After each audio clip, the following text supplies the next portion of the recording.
En este video veremos cómo el decreto regula la cesión de activos en proyectos estratégicos y el tratamiento de la fuerza mayor como eximente de obligaciones, así como sus implicancias en incentivos tributarios como el impuesto a las ganancias y el IVA. Cesión y fuerza mayor. El decreto indica que en los casos en que los activos y/o derechos que se hayan computado a efectos del monto mínimo de inversión, que deban ser transferidos a un tercero en cumplimiento de una medida obligatoria de poder público, se deberá cumplir con lo siguiente. No será necesaria la previa autorización del artículo 179 de la Ley de Bases, debiendo solo informar a la autoridad de aplicación. La transferencia no afectará el cómputo del activo como parte del monto mínimo de inversión, aun cuando dicho activo ya no se encuentre en el patrimonio del vehículo de proyecto único, y en la medida en que la parte no cedida permanezca afectada al proyecto. La transferencia del activo o derecho sobre este no genera la obligación de adquirir otro activo para dar cumplimiento al monto mínimo de inversión.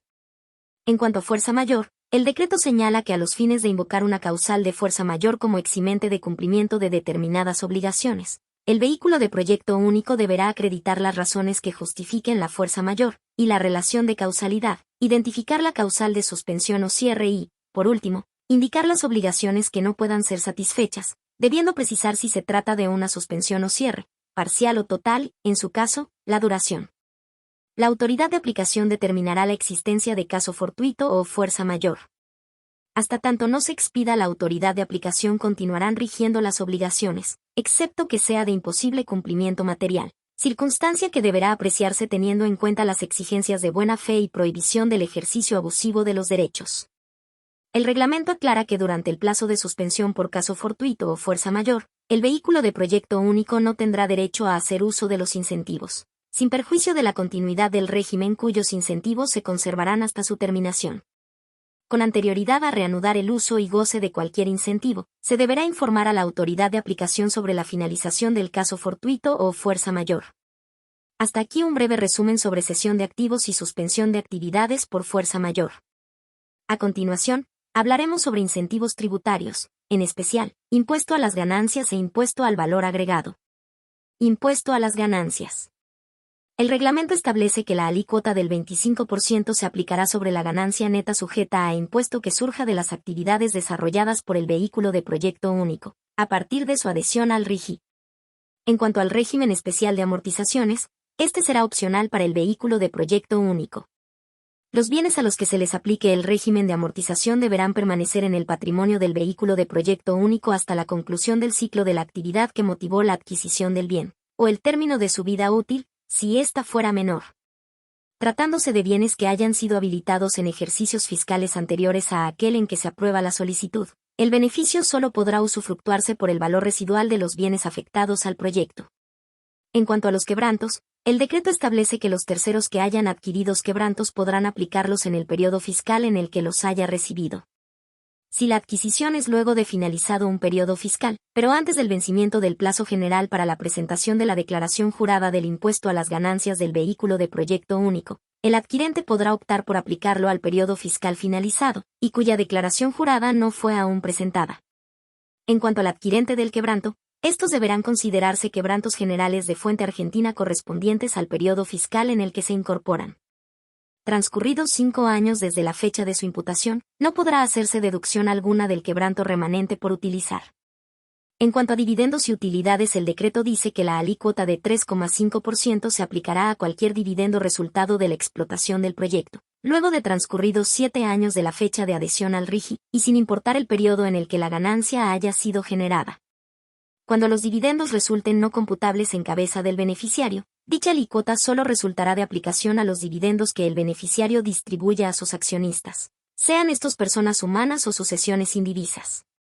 Los pagos exentos del impuesto que los vehículos de proyecto único titulares de proyectos de exportación estratégica de largo plazo realicen a beneficiarios del exterior son exclusivamente por locaciones o chárteres marítimos, servicios de transporte internacional utilizados en exportaciones de bienes realizadas desde el territorio argentino, y servicios incluidos en contratos de ingeniería, adquisición y gestión de construcción. Todos los demás pagos estarán sujetos a una presunción de ganancia de fuente argentina del 30% de los importes pagados, excepto que resulte aplicable un tratamiento más favorable. No resultan de aplicación las normas de acrecentamiento del impuesto, llamadas crossing up. Si las partes hubieran acordado que el pago sea libre de retención de impuestos, withholding tax, para determinar el importe a ingresar deberá aplicarse sobre el valor del pago acordado la alícuota efectiva de retención, y sin que dicho valor sufra incremento alguno. En cuanto a precios de transferencia, el decreto indica que se deberán adecuar las normas para que este régimen pueda ser aplicado también a las transacciones que los vehículos de proyecto único realicen con entidades vinculadas residentes en el país. Por último, el decreto dispone que las operaciones que realicen los vehículos de proyecto único con sus miembros titulares y entidades vinculadas radicados en el exterior, así como también con sujetos radicados en jurisdicciones de baja o nula tributación, o no cooperantes, quedarán alcanzadas por el régimen general de precios de transferencia. Impuesto al valor agregado. El monto del IVA que le hubiere sido facturado o le hubiera correspondido ingresar por la compra y o importación definitiva de bienes, locaciones de obras o prestaciones de servicios, será cancelado con un certificado de crédito fiscal, sin requerir autorización previa. Mensualmente, el vehículo de proyecto único deberá informar a la AFIP los certificados de crédito fiscal entregados, detallando la operación a la que refieren y aportando los datos que aquel requiera. Si éste determinara que la operación en cuestión no habilitaba al vehículo de proyecto único a entregar los certificados de crédito fiscal, el vehículo de proyecto único deberá ingresar el importe del impuesto al valor agregado correspondiente más intereses resarcitorios y multas, que se calculará sobre el valor adeudado, teniendo el deudor derecho a computar como crédito fiscal los montos pagados. La falta de cumplimiento de la afectación al proyecto respecto de bienes y o servicios en cuya adquisición o prestación, respectivamente, se utilizó certificados de crédito fiscal, generará para el vehículo de proyecto único la obligación de ingresar a la AFIP el valor cancelado mediante la entrega de certificados de crédito fiscal, y dará lugar a la aplicación de intereses resarcitorios y multas. Los proveedores y demás sujetos que hayan recibido certificados de crédito fiscal en pago de las obligaciones de un vehículo de proyecto único, no se verán afectados por dicho incumplimiento y no serán responsables por el ingreso de los tributos adeudados, salvo que pueda probarse que actuaron de mala fe o hubieran tenido conocimiento acerca de que el bien vendido o el servicio prestado no sería destinado por el vehículo de proyecto único al proyecto RIGI. Si mediara cualquiera de dichas circunstancias, esos sujetos serán solidariamente responsables por el impuesto y los accesorios que pudieran corresponder.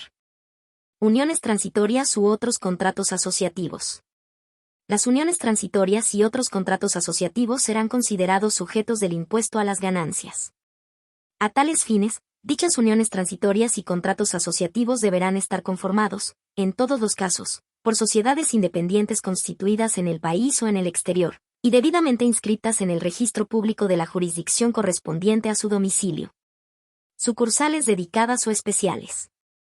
Las sucursales dedicadas mantendrán los atributos de acuerdo con la forma o estructura jurídica que hubieran adoptado. Al asignarse activos a la sucursal dedicada, el contribuyente que la crea podrá optar por transferir los beneficios fiscales de que resulte titular en forma proporcional al valor del patrimonio neto transferido a la sucursal. Dicha transferencia de beneficios fiscales incluirá, entre otros, los quebrantos pendientes de cómputo en el impuesto a las ganancias, y los saldos técnicos del impuesto al valor agregado. También se podrán transferir los activos, sin trasladar beneficio fiscal alguno. En todos los casos, a los fines fiscales, el valor para la sucursal dedicada del activo transferido será el mismo que tenía ese activo para la empresa matriz. La sucursal dedicada deberá llevar sus registros y contabilidad, y elaborar sus estados contables y financieros a fin de dar cuenta de los beneficios, pérdidas, gastos e ingresos, en forma separada de la sociedad madre o parent company. Respecto del impuesto al valor agregado, el decreto establece que al momento de determinar el saldo técnico susceptible de ser trasladado a la sucursal dedicada por los activos aportados, la sociedad madre podrá optar por atribuir los créditos fiscales en proporción al patrimonio neto efectivamente aportado a la sucursal o, en su caso, trasladar los créditos fiscales directamente generados por la compra o fabricación del activo, en la medida en que, a la fecha del aporte, la sociedad madre cuente con saldo técnico favorable para realizar dicha transferencia. En cuanto a importaciones temporarias, el decreto indica que las restricciones que se apliquen en materia aduanera a las sucursales con relación a las destinaciones de importación temporal, no resultarán aplicables a las sucursales dedicadas. Hasta aquí un resumen sobre el régimen de incentivos sobre impuesto a las ganancias e IVA. Te esperamos en un próximo video de Master Law.